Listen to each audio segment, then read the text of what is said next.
Assalamualaikum Pak Arif. Waalaikumsalam. Tas dong. Itu. Keren banget Pak Arif, saya senang sekali.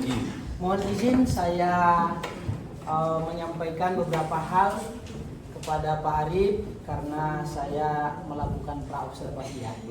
Baik. Ngomong-ngomong, keluarga sehat ya? Sehat semua. Pembelajaran juga anak-anak sehat ya? Sehat ya? Sehat semuanya. Sebelum kita melakukan coaching, sebagai awal saya akan mengajukan beberapa pertanyaan. Pertama-tama saya akan mendiskusikan rubrik penilaian, Pak. Rubrik penilaiannya itu seperti ini, Pak Arif. Bisa ya? Oke. Oke, kemudian saya akan mengamati percakapan antara coach dan coach sesuai dengan rubrik penilaian. Apakah sesuai dengan alur Tirta? Bagaimana Bapak Ibu memberikan pertanyaan berbobot? Bagaimana coach merespon pertanyaan berbobot? Nah, baik. Pak Arif, gimana proses pembelajaran yang Bapak lakukan sebagai persiapannya? Untuk persiapan, jadi nanti proses pembelajaran itu, ini kita kebetulan masuk materi baru nih, Pak Khairul ya. Kita masuk materi baru. Rencananya pembelajaran yang akan metode yang akan saya gunakan itu adalah metode jigsaw. Jigsaw. Ya, kita akan pakai jigsaw. Jadi akan ada kelompok ahli dan juga akan kelompok sesuai dengan topiknya masing-masing. Jadi nanti mereka akan berkeliling pindah dari satu kelompok ke kelompok yang lain. Baik, oke. Pak Arif, bisa diceritakan tujuan pembelajarannya, Pak? Jadi tujuan pembelajarannya adalah siswa dapat menganalisis paham-paham besar yang ada di dunia, berikut juga menarik korelasinya terhadap peristiwa sejarah yang terjadi. Oke, menganalisis paham-paham besar yang ada di dunia ya, lalu dihubungkan dengan peristiwa sejarah, dikontekstualkan dengan kekinian. Betul. Ini dia yang gue senang dari sejarah ini. Maaf, bukan yang saya senang dari sejarah. Oke, kira-kira Pak, apa area pengembangan yang akan dicapai? Area pengembangan yang akan dicapai itu adalah satu, kemampuan siswa dalam menganalisis peristiwanya tentunya. Yang kedua adalah kemampuan siswa. Yang pertama itu kemampuan untuk mencari datanya. Mencari data. Iya, mencari datanya. Jadi mereka harus bisa mensadur informasi-informasi yang dibawa. Terus yang kedua, bagaimana mereka bisa menganalisis. Iya, menganalisis. Yang ketiga, menyampaikan. Berarti ada 3 ya. Betul. Menyampaikan. Wah, ini keren sekali nih murid-muridnya Pak Arif nih, pastinya senang ini. Kemudian strategi apa yang dipersiapkan Pak Arif? Strateginya satu, jika metodenya itu adalah jigsaw, maka saya akan memastikan setiap siswa itu memiliki fokus materinya masing-masing, gitu. Fokus materinya masing-masing. Terus juga nanti saya akan buat semacam semacam timetable-nya, supaya karena kan salah satu kelemahan metode jigsaw itu kan waktunya bisa sangat molor. Nah, sehingga dengan waktu pembelajaran yang ada, saya akan make sure 10 menit ini, 20 menit kemudian ini, 30 menit kemudian ini.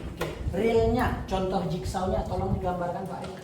Contoh jigsawnya? Yes. Oke, yang pertama nanti siswa akan dibagi ke dalam 8 kelompok sesuai dengan ideologi masing-masing. Nah, 3 bagi 8 kali 8 ya, 8. Berarti ada sekitar 4 orang di situ, terus 4 sampai 5 orang. Terus juga nanti mereka masing-masing dari siswa akan punya topiknya masing-masing. Masing-masing. Tiap siswa punya topiknya masing-masing. Jadi kalau misalnya dia masuk ke dalam kelompok nasionalisme, maka dia akan ada satu siswa yang khusus mencari tokoh. Ada satu siswa yang khusus mencari dampak, seperti itu. Pak Hairul di setiap kelompok. Mencari tokoh misalnya. Iya, mencari tokoh, dampak, latar belakang. Oke, dampak, latar belakang. Iya, sama inti gagasan misalnya begitu ya. Apa maksudnya itu inti gagasan?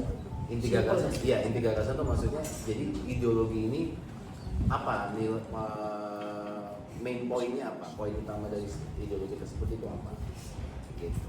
Main poinnya Apa nanti mereka akan kumpul dulu di kelompok ini ya, nanti kita sebut kelompok kelompok utama gitu ya. Nah ada kelompok, nanti setelah kelompok utama mereka kita kasih waktu untuk mencari informasi.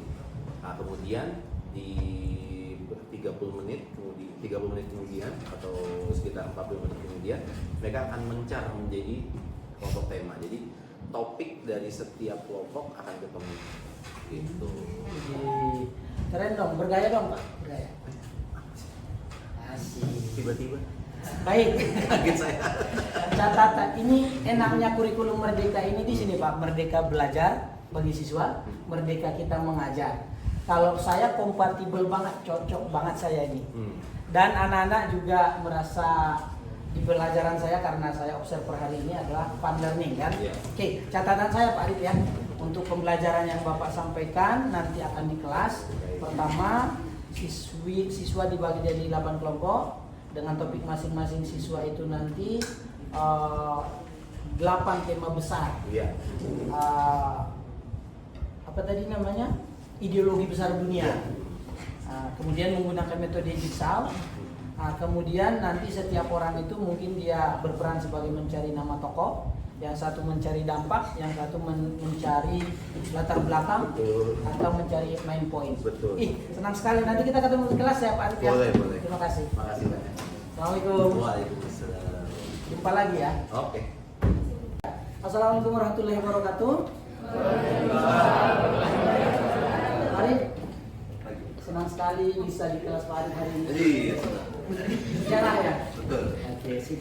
Baik, Bapak sebagai observer di sini menemani Pak Arif sebetulnya, bukan mau menilai atau mengevaluasi, enggak.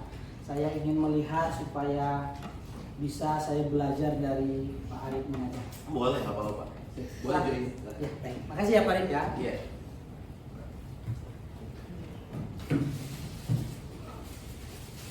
Oke, Assalamualaikum warahmatullahi wabarakatuh. Waalaikumsalam warahmatullahi wabarakatuh. Selamat pagi.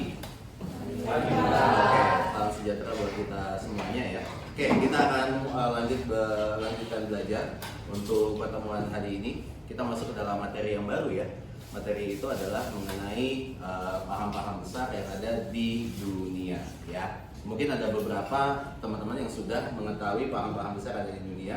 Di dalam sejarah tingkat lanjut, kita tidak hanya mempelajari apa paham yang ada di Indonesia, tapi juga yang ada di dunia. Karena sebuah peristiwa sejarah dipengaruhi oleh pemikiran subjeknya. Saya ulang ya, sebuah peristiwa sejarah, berjalannya peristiwa sejarah dipengaruhi oleh pemikiran subjeknya. Jika ya, seorang Soekarno tidak memiliki pemikiran mengenai nasionalisme, beliau tidak akan lelah-lelah, beliau tidak akan capek-capek untuk memperjuangkan kemerdekaan. Pasti ya. Oke, seandainya Hitler tidak memiliki pemikiran mengenai fasisme, maka dia tidak mungkin memulai sebuah aktivitas yang aktivitas tersebut nantinya bisa menguasai sepertiga Eropa. Kebayang Eropa? Petanya nggak ada. Kebayang Eropa ya? Itu peta Indonesia soalnya. Ya, oke. Bayangin aja benua Eropa dibagi dua, lebihin sedikit. Itu dikuasai sama Jerman, ya, dikuasai sama Nazi, dikuasai sama Hitler, hanya karena sebuah pemikiran, ya, sehingga pemikiran yang ada di dalam benak kalian itu bukan hanya, ya, bukan hanya, tapi sesuatu yang sangat kuat, ya. Oke, nanti kita akan belajar 8 pemahaman, banyak ya, ada 8 ideologi, ya. Mungkin salah satu bisa menyebutkan apa aja, bisa? Ya. Ada dampak. Pemahaman, pahamnya dulu. Pahamnya. Tadi saya sebut nasionalisme 1. Nasionalisme. Apa? Pan-Islamisme. Pan-Islamisme bagus, Islam sekali kelihatan dari mukanya. Kapitalisme, apa lagi? Komunisme. Nanti kita bahas ya. Nanti kita bahas. Ayo. Apa lagi? Teman-teman boleh yang lain? Feodalisme. Hampir. Seorang guru tidak boleh menyalahkan, seorang guru harus memotivasi. Jadi kalau saya salah akan saya bilang hampir, ya. Hampir.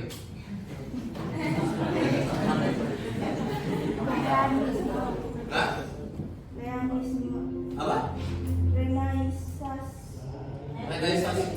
Oh, Renaissance. Ya, ada salah satu pemikiran hebat di Eropa pertengahan abad 16, Renaissance. Satu lagi. Sebutin semua ideologi yang menangkan apa?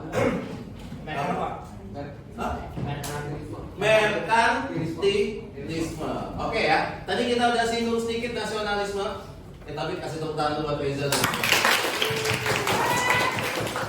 Dari 8 dia nyebutin 4. Berarti 50% otak saya sudah di Reza. Keren banget ya. Oke. Atau mungkin Reza udah pernah ngambil kelas sejarah sebelumnya, saya nggak tahu juga ya. Ada 8, dia udah ngambil 4 ya, dia udah ngambil 4. Jadi ada tadi, saya ulangi ya, ada nasionalisme, ada liberalisme. Ya, kita kalau dengar kata liberal bawaannya Amerika. Kita kalau dengar liberal apa lagi? Jerman. Oh boleh, Jerman banget sih. Jerman banget. Yang kemarin ikutin Piala Dunia tahu? Yang ikutin kemarin Piala Dunia Jerman satu-satunya negara peserta Piala Dunia yang mendukung. Iya itu ya, oke lanjut. Iya, oke.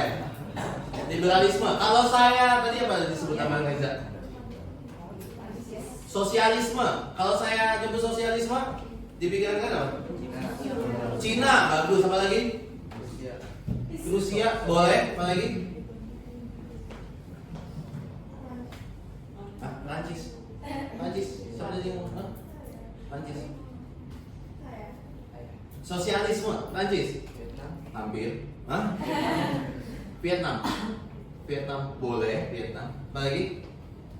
Sosialisme. Asing ya? Oke, nanti kita bahas ya. Tadi nyebut pan-islamisme. Pan, P-A-N, pan.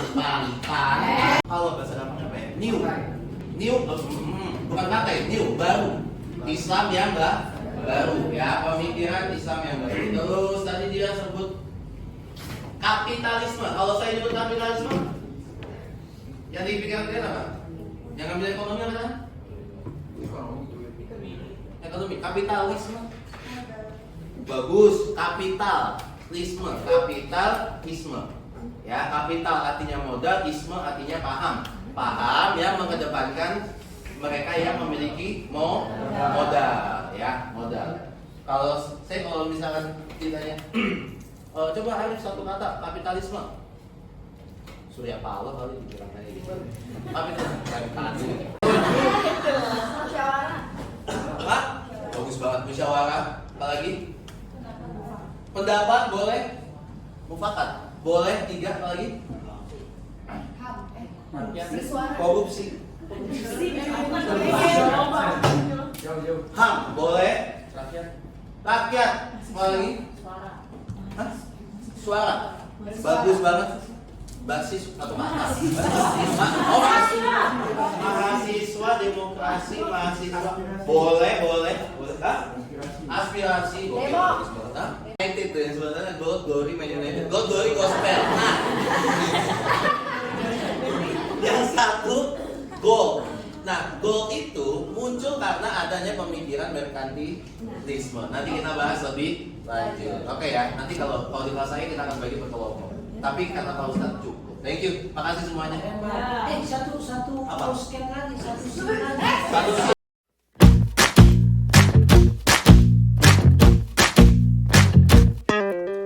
Kita bisa bersama mengubah dunia. Percaya pada diri demi cita-cita.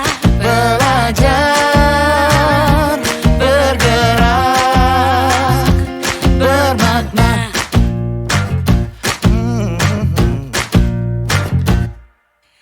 Aku bisa belajar dari ilmu